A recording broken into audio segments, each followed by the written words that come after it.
Welcome to our tech channel. In this video, we'll discuss some tips and tricks to help you protect your online privacy and security. As we become increasingly dependent on the internet, it's important to take steps to safeguard our personal data.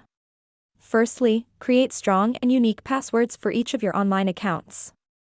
Avoid using the same password across multiple accounts, and don't use common words or easily guessable phrases. Instead, use a combination of uppercase and lowercase letters, numbers, and symbols. Consider using a password manager to keep track of all your passwords.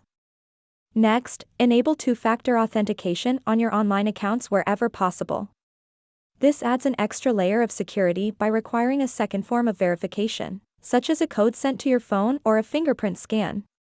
Many websites and apps offer two-factor authentication as an option, and it's highly recommended to enable it. It's also important to review and adjust your privacy settings on social media platforms and other websites.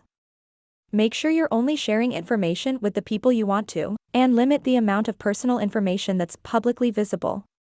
You should also be aware of the data that websites and apps collect about you and how it's used. Consider using privacy-focused browsers and search engines to further protect your privacy. When using public Wi-Fi, be cautious about what you're doing online. Avoid logging into sensitive accounts, such as online banking or email, when connected to a public network.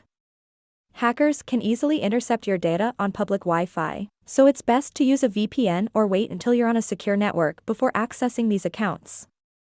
In conclusion, protecting your online privacy and security is essential in today's digital world.